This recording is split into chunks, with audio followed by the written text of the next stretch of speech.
അവൻ്റെ അമ്മ പരിചാരകരോട് പറഞ്ഞു, അവർക്ക് വീഞ്ഞില്ല.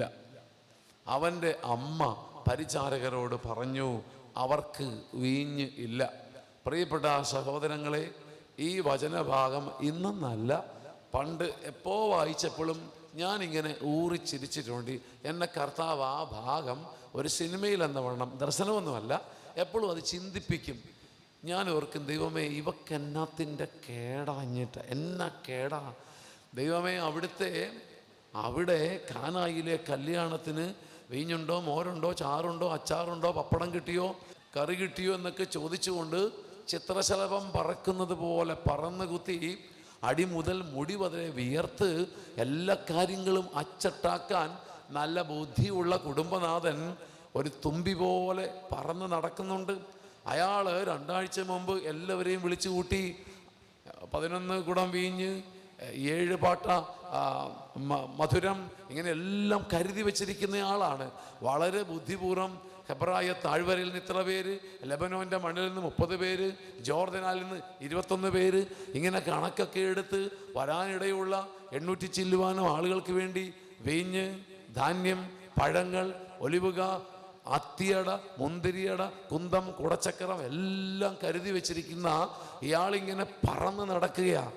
അതിൻ്റെ കീഴിൽ വേണ്ടാത്തിടത്ത് പോയി എത്തി നോക്കിയിട്ട് മറിയത്തിന് ഒന്നുകിൽ കൊതി മൂത്തിരുന്നു, അല്ലെങ്കിൽ ആധി മൂത്തിരുന്നു. മറിയത്തിന് ഒന്നുകിൽ 1-ാം പന്തിയും 2-ാം പന്തിയും ഒക്കെ ആയപ്പം അമ്മയ്ക്ക് വിശന്ന് കാണും. കാരണം മകൻ്റെ കൂടെയല്ലേ വരവ്.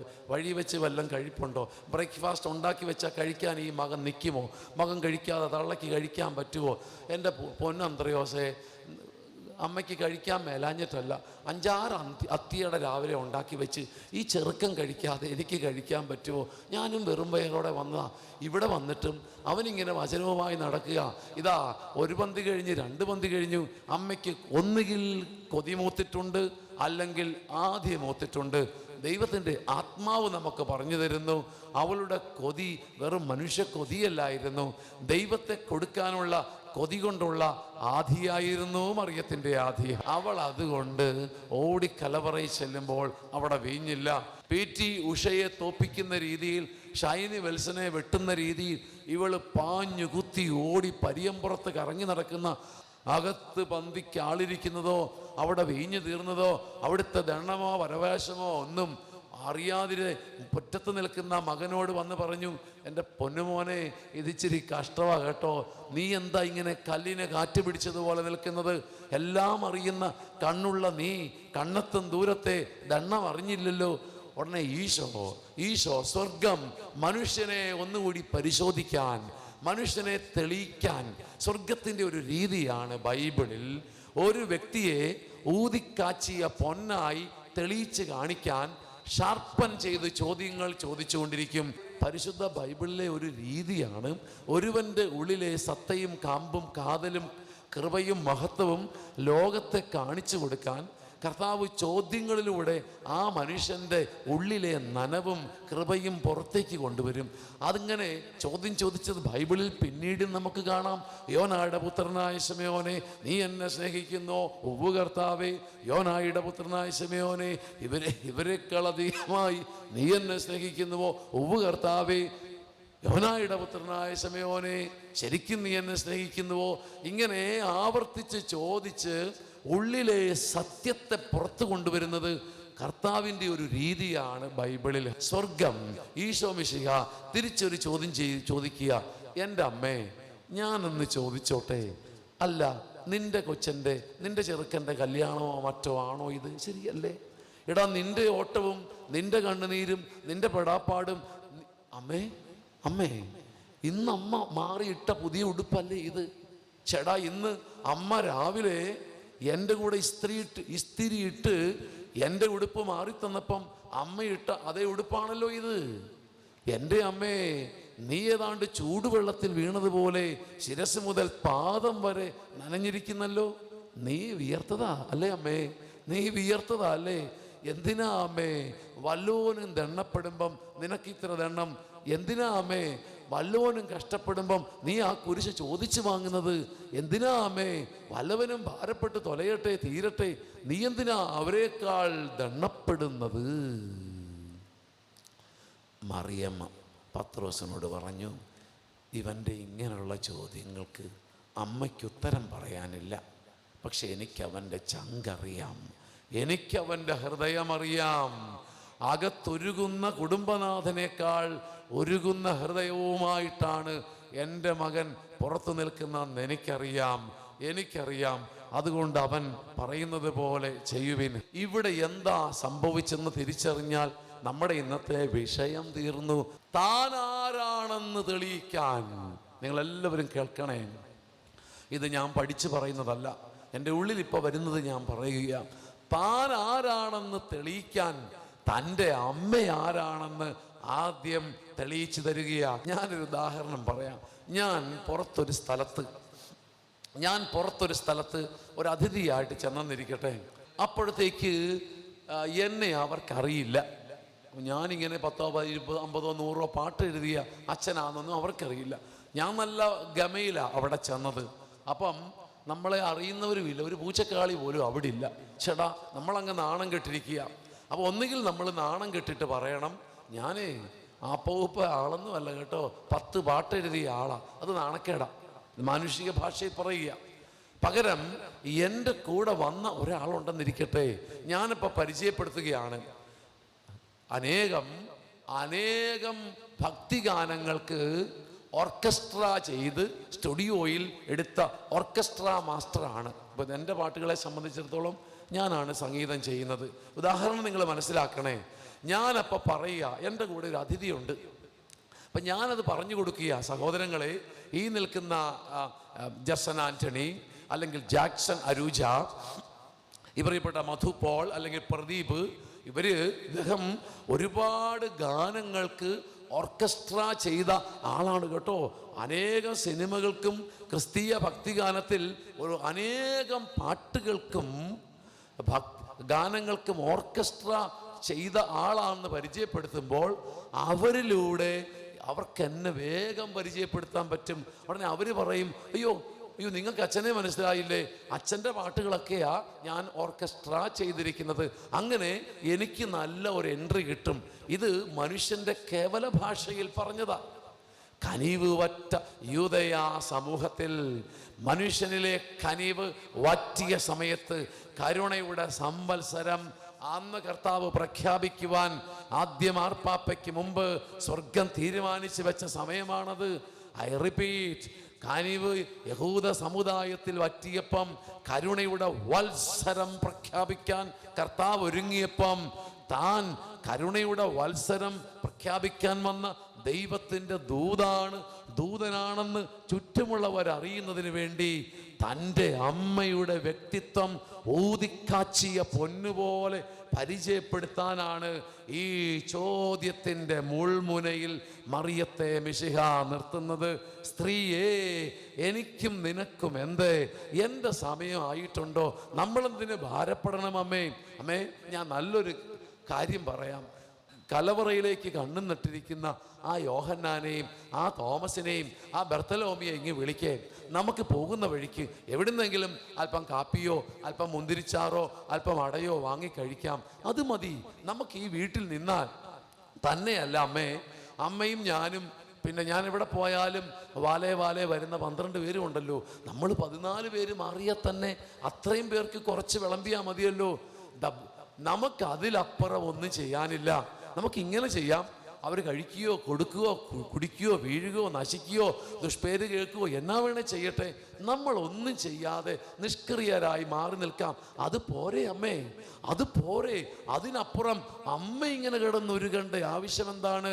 പ്രിയപ്പെട്ടവരെ, ഈ ചോദ്യത്തിൽ സ്വർഗം തൻ്റെ മഹത്വത്തിൻ്റെ ത്രാസിൽ മറിയത്തെ തൂക്കുകയാണ്. സ്ത്രീയെ, ഈ ഇത്രയും തീഷ്ണത വേണോ? സ്ത്രീയെ, ഇത്രമാത്രം മറ്റുള്ളവൻ്റെ കണ്ണീരിൽ നീ തലയിടണോ? ഇത്രമാത്രം മനുഷ്യൻ്റെ ദണ്ണം നീ പുടവ പോലെ അണിയണോ? ഇത്രമാത്രം മനുഷ്യൻ്റെ ഭാരങ്ങൾ ഓർത്ത് നീ ഉരുകണോ? നിസ്സംഗത പോരെ, ചിലയിടത്തൊക്കെ നിസ്സംഗത പോരെ. കണ്ടില്ല, കേട്ടില്ല, നമ്മളായിട്ട് കല്ലെറിയുന്നില്ല, നമ്മൾ പ്രശ്നം വർദ്ധിപ്പിക്കാനും പോകുന്നില്ല.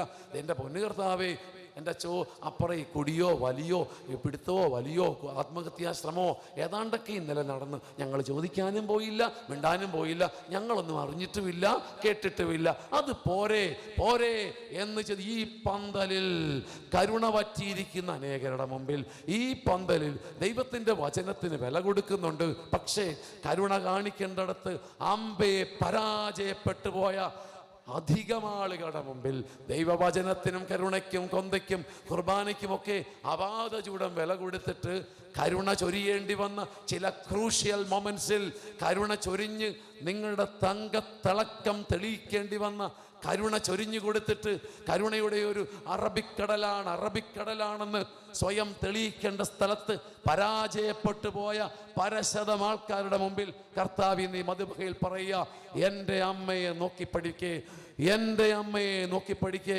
ഞാൻ പോലും പ്രായേണ പാരന്റലി ഞാൻ പോലും അവളെ താഴ്ത്തി നിർത്തിയപ്പം, ഞാൻ പോലും അവളെ പ്രോത്സാഹിപ്പിക്കാതെ അല്പം മടുപ്പിച്ചപ്പോഴും മടുക്കാതെ നിന്ന ഈ മനസ്സിന്റെ പേരാണ് മറിയം. കാരണം എന്താണെന്നോ? അവൾ ഉദരത്തിൽ വഹിച്ചത് കനിവിനെ തന്നെയായിരുന്നു. അവൾ ഉദരത്തിൽ ചുമന്ന് നടന്നത് കാരുണ്യത്തെ തന്നെയായിരുന്നു. Absolutely compassion. കരുണയെ 10 മാസം ചുമന്നപ്പോൾ മറിയം അറിഞ്ഞതാ, തൻ്റെ സിരകളിലും കോശങ്ങളിലും പേശികളിലും ഈ ഗർഭധാരണത്തിൻ്റെ 10 മാസങ്ങളിൽ കരുണ തൻ്റെ ചങ്കിൽ കയറി പിടിച്ചപ്പം കാഴ്ചപ്പാടുകൾ മാറുന്നത് അറിഞ്ഞത് കൊണ്ടാണ് തൻ്റെ പുത്രൻ പ്രായേണ അല്പം പ്രോത്സാഹനം കുറച്ചപ്പോഴും മറിയം പറഞ്ഞു, നോ, അവിടെ നിൽക്കാൻ നിനക്ക് പാടില്ല, അവിടെ നിൽക്കാൻ പാടില്ല. എന്നെ കേൾക്കുന്ന പരിശുദ്ധ പുരോഹിത ജനമേ, മറിയത്തെ പൊക്കിപ്പിടിക്കുന്നുണ്ടെങ്കിൽ, മറിയത്തെ നെഞ്ചിൽ ചേർക്കുന്നുണ്ടെങ്കിൽ, മറിയം നിങ്ങൾക്ക് ആരെങ്കിലുമാണെങ്കിൽ, മറിയത്തിൻ്റെ ഈ വാക്കിൽ ആധ്യാത്മികത അടക്കി ഒതുക്കി വെച്ചിട്ടുണ്ട്.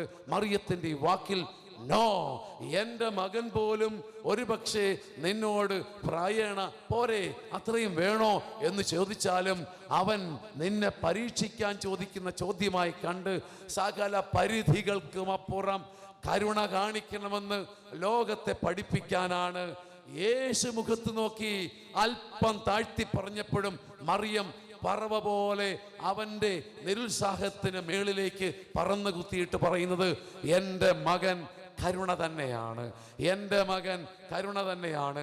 അവൻ്റെ കരുണയിൽ നിങ്ങളുടെ കുറവിന് പരിഹാരമുണ്ട്. ദൈവജനമേ, അവൻ്റെ കരുണയിൽ നിന്റെ കുറവിന് പരിഹാരമുണ്ടെന്ന് തെളിയിച്ചുകൊണ്ട് മറിയമെന്നും സഭയിൽ നിൽക്കുന്നു. ഹല്ലേലൂയ.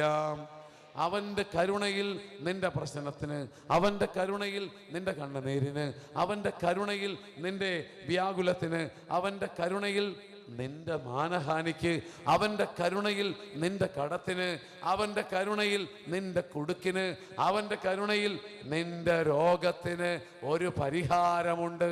ഇത് പറഞ്ഞുകൊണ്ട് നിൽക്കുന്നവളെ ഇനി നമുക്ക് കന്യകയെന്ന് മാത്രം വിളിച്ച് ഒതുക്കാൻ പറ്റത്തില്ല. കനിവിൻ്റെ നിറകുടമാണ് അവൾ. അന്ന് കാനായിൽ വീഞ്ഞ് അവളിലൂടെ ഒഴുകുമ്പോൾ ഇന്ന് കർത്താവ് പറയുന്നുണ്ട്, അത് കേൾക്കാൻ നമുക്ക് പറ്റണം. എൻ്റെ അമ്മയുടെ കൈ പിടിച്ച് നീ എപ്പോൾ എൻ്റെ അടുത്ത് വരുമ്പോഴും നിൻ്റെ ആവശ്യങ്ങളിൽ എൻ്റെ കൈയുണ്ട്. ദൈവ കരുണയുടെ ഈ ഉറപ്പ് മറിയത്തിന് കിട്ടിയത് എവിടെ നിന്നാണെന്ന് ഇന്ന് നമുക്ക് പഠിക്കാം, പെട്ടെന്ന് പഠിക്കാം.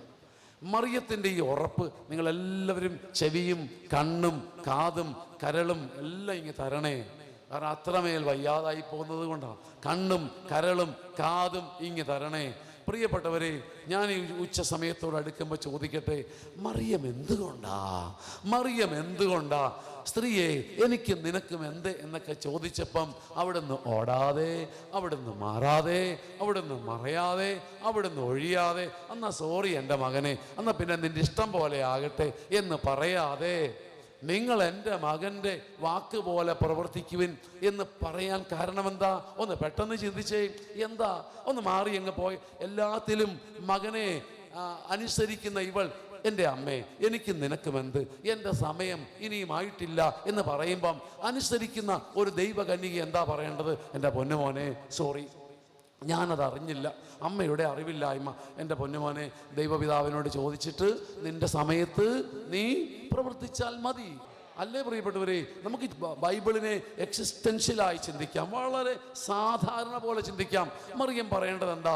ദൈവത്തിൻ്റെ മുമ്പിൽ ഈ മറിയമല്ലേ അല്പകാലം മുമ്പ് പറഞ്ഞത്, ഇതാ കർത്താവിൻ്റെ ദാസി, നിന്റെ ഇഷ്ടം പോലെ ആകട്ടെ. ഇവിടെ പറയുന്നു എൻ്റെ ഇഷ്ടം തന്നെ നടക്കും, നിങ്ങൾ എൻ്റെ മകൻ പറയുന്ന കാര്യം ചെയ്തോ, കാര്യം നടന്നു കിട്ടും. കർത്താവ് എന്നാ പറഞ്ഞു, എൻ്റെ അമ്മേ എനിക്ക് നിനക്കുമെന്ത്, എൻ്റെ സമയം ആയിട്ടില്ലെങ്കിൽ ഞാൻ സമയം ആക്കിയെടുക്കും എന്ന് മറിയത്തിന് ഉറപ്പ്. എന്തുകൊണ്ടാണ് മറിയം മാറിപ്പോകാഞ്ഞത്? ഒന്ന് ചിന്തിച്ചേ. അതിൻ്റെ കാരണം അറിയണമെങ്കിൽ മറിയത്തിന് ദൈവകരുണയെക്കുറിച്ച് വലിയ ബോധ്യം ദൈവ ആരാധനയിലൂടെ ലഭിച്ചു. ദൈവത്തെ ആരാധിച്ചപ്പോൾ ദൈവം മറിയത്തിന് കൊടുത്തത് ദൈവകരുണയുടെ അനുഭവമാണ്. ഇതിന്ന് പറഞ്ഞാൽ തീരത്തില്ല പ്രിയപ്പെട്ടവരെ. അതുകൊണ്ട് ആ സഭ നമ്മളെ പഠിപ്പിക്കുന്നത് ദൈവാരാധന എന്ന് വെച്ചാൽ നമ്മൾ ചുമ്മാതെ പറഞ്ഞു പോകുന്ന 10 ഹല്ലേലൂയയ്ക്ക് ഒത്തിരി അപ്പുറത്താണ്. ഹല്ലേലൂയ മഹത്വമാണ്. ദൈവാരാധന എന്ന് വെച്ചാൽ, ദൈവാരാധന ഒരു നിമിഷം തലയൊന്ന് ബുദ്ധിയൊന്ന് കൂർപ്പിച്ച് വെക്കണേ. ദൈവാരാധന എന്ന് വെച്ചാൽ നമ്മൾ വാഗുകൊണ്ടോ നാക്കുകൊണ്ടോ കാണിക്കുന്ന 10 പ്രാർത്ഥനയല്ല. ദൈവാരാധനയുടെ കാതൽ ഒരുവൻ തൻ്റെ കരുണയെ പ്രതി, ഒരുവൻ തൻ്റെ കരുണാർദ്രമായ സ്നേഹത്തെ പ്രതി പറിച്ചു കീറാൻ, ഉടച്ചു വാർക്കാൻ, ചവിട്ടി പൊട്ടിക്കപ്പെടാൻ, അറുക്കപ്പെടാൻ, മുറിക്കപ്പെടാൻ ഒരുവൻ വിട്ടുകൊടുത്തതിൻ്റെ അനുഭവമാണ് ദൈവാരാധനയിലെല്ലാം. പ്രത്യേകിച്ച് കുർബാന എന്ന് പറയുന്ന പരമമായ ആരാധന സഭയെ അർപ്പിക്കുമ്പം നമ്മൾ ഒരു അച്ഛനോ ജനമോ ശുശ്രൂഷകരോ പാടുന്ന പാട്ടാണോ കുർബാന? അല്ല, മുറിഞ്ഞ കാരുണ്യത്തെ, ദിവ്യ കാരുണ്യത്തെ ആരാധിക്കുന്നതാണ് ആരാധന. അപ്പോൾ ദൈവത്തെ എവിടെ ജനം ആരാധിച്ചാലും അവന് കിട്ടേണ്ടത് ദൈവകരുണയുടെ അനുഭവമാണ്. ദൈവത്തെ ആരാധിക്കുമ്പോൾ ഒരുവൻ ആദ്യം കിട്ടുന്നത് സൗഖ്യമല്ല. അതുകൊണ്ട് ആ പരിശുദ്ധ കുർബാനയുടെ ക്രമത്തിൽ തന്നെ പറയുന്നുണ്ട്, അങ്ങ് കാരുണ്യപൂർവം നൽകിയ ദിവ്യരഹസ്യങ്ങളുടെ പരികർമ്മത്തിന് ഞങ്ങളെ യോഗ്യരാക്കണേ. നീ കാരുണ്യം കൊണ്ട് എൻ്റെ പൊന്നു കർത്താവേ, നീ അപ്പത്തെ പോലെ മുറിച്ചു തരാൻ കാരുണ്യം കാണിച്ചത് കൊണ്ടാ നിന്നെ ആരാധിക്കാൻ ഞങ്ങൾക്കൊരു രഹസ്യം കിട്ടിയത്. അതുകൊണ്ട് കാരുണ്യപൂർവം നൽകപ്പെട്ടതാണ് ആരാധനയുടെ രഹസ്യങ്ങൾ. ഏതൊരാൾ ഭൂമിയുടെ മുക്കിലോ മൂലയിലോ ആരാധിച്ചാൽ അവൻ ആദ്യം കിട്ടുന്നത് ദൈവം കരുണയോടെ അവനിൽ പ്രവർത്തിക്കാൻ തുടങ്ങുന്നു എന്ന കരുണയുടെ അനുഭവമാണ്. ഈ അനുഭവമാണ് രണ്ടാമതായി സൗഖ്യമായി അയാൾ അനുഭവിക്കുന്നത്. കരുണയുടെ സൗഖ്യാനുഭവം രണ്ടാമത്തതാ. ആദ്യം ആരാധിക്കുമ്പോൾ എൻ്റെ ഉള്ളിൽ ദൈവ കരുണയുടെ അനുഭവം നിറയും. അതാണ് എനിക്ക് രോഗസൗഖ്യമായിട്ട് കിട്ടുന്നത്. പ്രിയപ്പെട്ടവരെ, കരുണയുടെ മാറാത്ത മതില് പോലെ മറിയം യോഹന്നാന്റെ സുവിശേഷത്തിൽ നിൽക്കുമ്പോൾ ഓർത്തേക്കണം, ഈ മറിയം ഒടിഞ്ഞു വീണ പനമ്പ് പോലെ ലൂക്കായുടെ സുവിശേഷത്തിൽ ദൈവസന്നിധിയിൽ കിടന്നതുകൊണ്ടാണ് ഇന്ന് യോഹന്നാന്റെ സുവിശേഷത്തിൽ എത്തിയപ്പം നല്ല കരുണയുടെ മതില് പോലെ മറിയം നിന്ന് ആ കുടുംബത്തിന് കരുണ വാങ്ങിക്കൊടുക്കാൻ കാരണം അവൾ അതിനു മുമ്പ് ലൂക്കായുടെ സുവിശേഷത്തിൽ ഒടിഞ്ഞ ഈറത്തണ്ട് പോലെ ദൈവത്തെ ആരാധിക്കാൻ കുനിഞ്ഞുകൊടുത്തു. നിങ്ങൾക്ക് ഞാൻ ഈ പറയുന്നത് കൃത്യം മനസ്സിലാകണേ.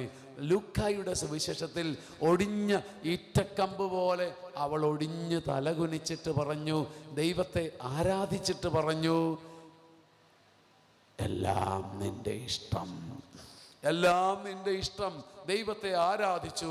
ദൈവത്തെ ആരാധിച്ചപ്പോൾ അവൾക്ക് കിട്ടിയ കരുണയുടെ അനുഭവങ്ങളാണ് യോഹന്നാന്റെ സുവിശേഷത്തിൽ അവൾ കാണിച്ചു വെച്ച ധീരത, ലൂക്കായുടെ സുവിശേഷത്തിൽ മറിയം ദൈവ സാന്നിധ്യത്തിൽ ദൈവമാണെന്ന് കേട്ടപ്പം തൻ്റെ മുമ്പിലെ ദൂതൻ്റെ സാന്നിധ്യം അബാപിതാവിൻ്റെ തന്നെ യാവയുടെ സാന്നിധ്യമാണെന്ന് കേട്ടപ്പം മറിയം പിന്നെ വേറൊന്നും നോക്കാൻ പോയില്ല. തലകുനിച്ചു കുനിച്ചു കുനിച്ചു പഠിച്ചു, ആരാധിച്ച് പഠിച്ചു, വാഴ്ത്തി പഠിച്ചു, സ്തുതിച്ച് പഠിച്ചു, തല കുനിച്ചു കുനിച്ചു പഠിച്ചു. അങ്ങനെ ദൈവസന്നിധിയിൽ ആരാധിക്കാനും തലകുനിക്കാനും പഠിച്ചവളെ യോഹന്നാന്റെ സുവിശേഷത്തിലെത്തിയപ്പം നിൽക്കാനും മനുഷ്യർക്ക് കരുണ കൊടുക്കാനും മനുഷ്യർക്ക് മുമ്പിൽ ദൈവനാമത്തിൽ അത്ഭുതങ്ങൾ ചെയ്യാനും ബൈബിള് കൃത്യമായി പറയുക. ഈശോ മിശിഹായുടെ കാലഘട്ടത്തിലെ ആദ്യ അത്ഭുതം ഈ കരുണയുടെ അമ്മയുടെ വാക്ക് വഴിയാണ് സംഭവിച്ചത്. നിങ്ങൾക്ക് എന്നാ മനസ്സിലായി? ദൈവസന്നിധിയിൽ അടപടലെ വീണ് കിടന്ന് ധ്യാനിച്ചവൾ, ദൈവസന്നിധിയിൽ ആരാധിച്ച് പഠിച്ചവളെ ദൈവം മനുഷ്യരുടെ മുമ്പിൽ കരുണയുടെ അടയാളമാക്കി മാറ്റുന്നു. ഈ മനോഹരമായ ധ്യാന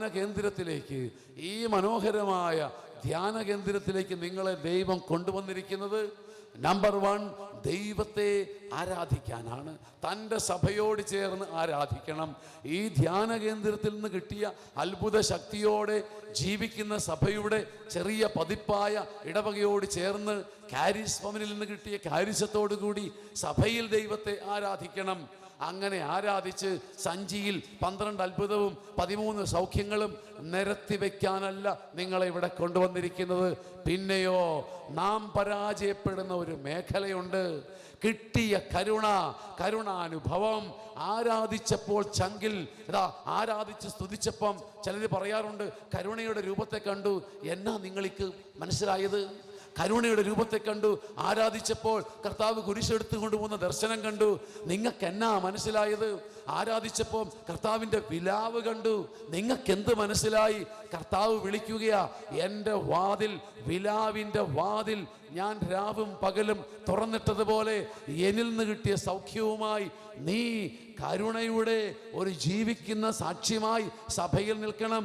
ഇവിടെയുള്ള അനേകര് പരാജയപ്പെടുന്നത് മറിയത്തിൻ്റെയും കർത്താവിൻ്റെയും മുമ്പിൽ ഇവിടെയാണ്. ആളാം പ്രതി സൗഖ്യങ്ങൾ കിട്ടാഞ്ഞിട്ടാണോ? ആളാം പ്രതി അഭിഷേകം ഇല്ലാഞ്ഞിട്ടാണോ? ആണോ പ്രിയപ്പെട്ടവരെ? ആണോ? ആളാം പ്രതി അഭിഷേകമില്ലെങ്കിൽ ഈ കൂടാരത്തിൽ നിങ്ങൾ വരുമോ? ആളാം പ്രതി അഭിഷേകമുണ്ട്. എന്നാൽ ഈ അഭിഷേകം എൻ്റെ ഈ സഹോദരന് കിട്ടണമെന്ന വാശിയോടുകൂടി ദൈവസന്നിധിയിൽ കരുണ ചോദിക്കുന്ന അടയാളങ്ങൾ ലോകത്തിൽ മരിച്ചുകൊണ്ടിരിക്കുന്നു.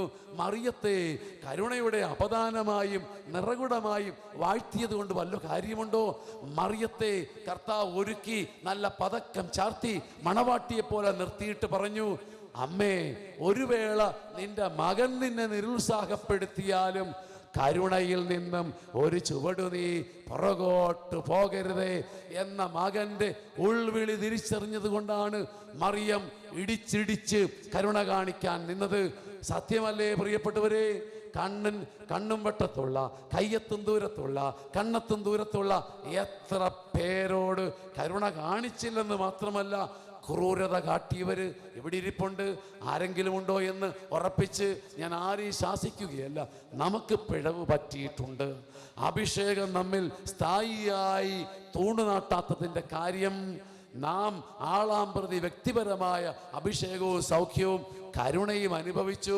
ഈ കരുണ സഹോദരങ്ങൾക്ക് കൊടുക്കുന്നതിൽ പരാജയമായി പോയിട്ടുള്ള സുന്ദര ഭക്തന്മാര് ഇവിടെ ഇരിപ്പുണ്ട്.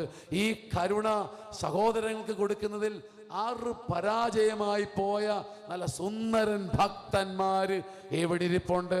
കേൾക്കാൻ ചെവിയുള്ളവർ കേൾക്കട്ടെ, കേൾക്കാൻ ചെവിയുള്ളവർ കേൾക്കട്ടെ.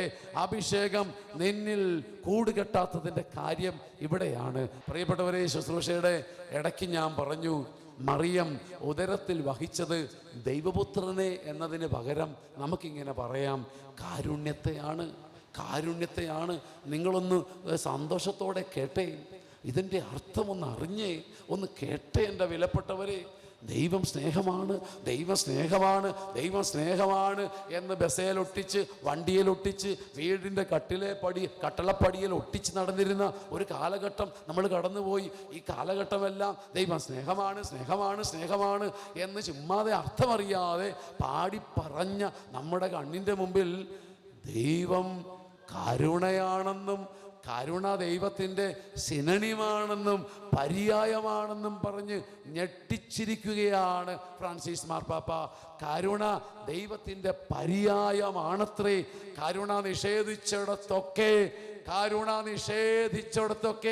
നീ അങ്ങേ അറ്റത്തെ അത്ഭുത പ്രവർത്തകനാണെങ്കിലും, നീ അങ്ങേ അറ്റത്തെ കോർഡിനേറ്റർ ആണെങ്കിലും, നിന്റെ മുമ്പിൽ 5000ങ്ങളോടോ 50,000ങ്ങളോടോ വചനം പറഞ്ഞിട്ടുണ്ടെങ്കിലും, നീ അങ്ങേ അറ്റത്തെ പാട്ടുകാരനാണെങ്കിലും, പാട്ടെഴുത്തുകാരനാണെങ്കിലും, നീ 16 പള്ളി പണിയിപ്പിച്ചവനാണെങ്കിലും, നീ സഭയുടെ അധികാരിയാണെങ്കിലും, നീ ലക്ഷക്കണക്കിന് ദാനം ചെയ്തിട്ടുള്ളവനാണെങ്കിലും, മകനെ മകളെ, കരുണ നിഷേധിച്ച സകല സ്ഥലങ്ങളിലും നീ കൊടുക്കാതെ മാറ്റിവെച്ചത് വെറും ദൈവത്തിൻ്റെ ഭാവമല്ല, ദൈവത്തെ തന്നെയാണ് കൊടുക്കാതെ കുടുക്കിട്ട് വച്ചതെന്ന് ഇന്ന് കർത്താവ് പറയുമ്പം 10 ഹൃദയങ്ങളെയെങ്കിലും ഈ വചനം തൊടട്ടെ. അതുകൊണ്ടാണ് മറിയത്തെ തളരാത്ത കരുണയുടെ രൂപമായി ബൈബിള് കാണിക്കുന്നത്. പുത്രൻ പോലും നിരുത്സാഹപ്പെടുത്തി, അമ്മ നിരുത്സാഹപ്പെട്ടു പോയില്ല. വിശുദ്ധരായ ദൈവജനമേ, ബൈബിളിൻ്റെ പാരമ്പര്യത്തിൽ ക്ഷേമ ഇസ്രായേൽ എന്ന് വിളിക്കപ്പെടുന്ന പല കഥകളുണ്ട്. ക്ഷേമ ഇസ്രായേൽ പാരമ്പര്യ കഥകളാണ്. ഈ പാരമ്പര്യ കഥയിൽ ഒന്നിൽ അബ്രഹമാണ് നായകൻ. അബ്രഹത്തിൻ്റെ കൂടാരവാതിക്കൽ അന്ത്യനേരത്ത് ആരോ മുട്ടി. അബ്രഹാം ചിരിയോടെ വാതിൽ തുറന്നു. ഒരു വയോധികൻ കയറി വന്നിട്ട് ചോദിച്ചു, മഹാനുഭവ, ഈ രാത്രിയിൽ എനിക്ക് ഈ മഞ്ഞിൽ നിന്ന് രക്ഷപ്പെടാൻ അന്തി ഉറങ്ങാൻ സ്ഥലം തരാവോ? അബ്രഹാം ആതിഥ്യമര്യാദക്കാരനല്ലേ, നിങ്ങൾക്കറിയാമല്ലോ അല്ലേ. 3 പേര് പരിയമ്പുറത്തോട് പോയപ്പോൾ തന്നെ മൂരിക്കുട്ടനെ തട്ടി താഴെയിട്ട് കൊന്ന് 1-ാം തരം മൂരിയിറച്ചി സ്പെഷ്യൽ ഈ അബ്രഹത്തിൻ്റെ വീട്ടിലെ സ്പെഷ്യലാണ്. അബ്രഹത്തിൻ്റെ വീട്ടിൽ പോയാൽ 1-ാം തരം മൂരിയിറച്ചി കിട്ടും. ഒരു കാര്യമില്ലെങ്കിലും മൂരിയെ കൊല്ലുക കഴിക്കുക. ചിലർക്ക് അങ്ങനല്ലേ, വീട്ടിൽ കോഴിയെ വളർത്തുക കഴിക്കുക, വേറെ ഒന്നുമില്ല, കോഴിയെ വളർത്തുക കൊല്ലുക കഴിക്കുക, ഇത് തന്നെ പരിപാടി. പ്രിയപ്പെട്ട സഹോദരങ്ങളെ, അബ്രഹത്തിൻ്റെ ആതിഥ്യ മര്യാദയിൽ ഇയാളെ അകത്ത് വിളിച്ചു. അതിഥി പാളി ഒന്ന് നോക്കിയപ്പം, എൻ്റെ പൊന്നെ, നല്ല യൂദയ കറിക്കൂട്ടൊക്കെ ഇട്ടുണ്ടാക്കിയ നല്ല സുഗന്ധം വമിക്കുന്ന 1-ാം തരം മൂരിയിറച്ചി അന്ന് ഉണ്ട്. അത്താഴത്തിന് ഈട്ടി കൊണ്ട് പണിത മേശയുടെ പുറത്തിരിക്കുന്നു. നല്ല അത്തിയട, നല്ല ഉപ്പിലിട്ട് വെച്ച നല്ല പാകത്തിനുള്ള ഒലിവുക, 1-ാം തരം ഒലിവ് ഓയിൽ, ഇതെല്ലാം കണ്ട് വെള്ളമൂറിയെങ്കിലും അതിഥി പറഞ്ഞു, എനിക്കൊന്ന് പ്രാർത്ഥിക്കണം. അബ്രഹത്തിനും കൊതിയായി. പ്രാർത്ഥിക്കാൻ എഴുന്നേറ്റപ്പം അതിഥി പറഞ്ഞു, സോറി, ഞാൻ അഗ്നിദേവൻ്റെ ആരാധകനാണ്, ഞാനൊന്ന് ആരാധിച്ചോട്ടെ. അബ്രഹാം പറഞ്ഞു, അഗ്നിദേവൻ്റെ ആരാധകനോ? കടക്ക് പുറത്ത്. അടുത്ത നിമിഷം ഈ നല്ല നറുഭക്തൻ അഗ്നിദേവൻ്റെ ആരാധകനെ പുറത്താക്കി, വാതിലടച്ചു. ദൈവത്തിന് സ്തുതി, ഓരോ വയ്യാവേലി വന്നു കയറിക്കൊള്ളും എന്ന് പറയുന്നതിനിപ്പുറം ദൈവം വിളിച്ചു, അബ്രഹാം, നീ ഇപ്പോൾ എന്താണ് ചെയ്തത്? അബ്രഹാം പറഞ്ഞു, കർത്താവേ, ഒരാൾ വന്നിരുന്നു, അന്തി ഉറങ്ങാൻ സ്ഥലം കൊടുത്തേക്കാന്ന് വെച്ചപ്പം അയാൾ പറയുക അഗ്നിദേവൻ്റെ ആരാധകനാണെന്ന്. അഗ്നിദേവൻ ഞാൻ പടിക്ക് പുറത്താക്കി പിണ്ടം വെച്ചു. ദൈവം ചാഞ്ഞു ചെരിഞ്ഞു വന്നിട്ട് അബ്രഹത്തോട് ചോദിക്കുമ്പം പാരമ്പര്യ കഥ തീരുകയാ. അബ്രഹാം, ഈ കാലം വരെ ഞാൻ സൃഷ്ടിച്ച ഭൂമിയിൽ ഞാൻ അവനിടം കൊടുത്തു. ഒരു രാത്രിയുടെ കരുണ പോലും നീ നിഷേധിച്ചല്ലേ. ബൈബിളിലെ പാരമ്പര്യ കഥയാ പ്രിയപ്പെട്ടവരെ. ബൈബിളിന് പറയാനുള്ളത് മുഴുവൻ ചുരുക്കെഴുത്തായി മറിയത്തിലൂടെ പറയുകയാ. ഒരിറ്റു കരുണ കൊടുക്കാൻ അവസരം കിട്ടിയാൽ കൊടുക്കാതിരിക്കരുത്. ഒരിറ്റു കരുണ കൊടുക്കാൻ അവസരം കിട്ടിയാൽ കൊടുക്കാതെ ഇരിക്കരുത്.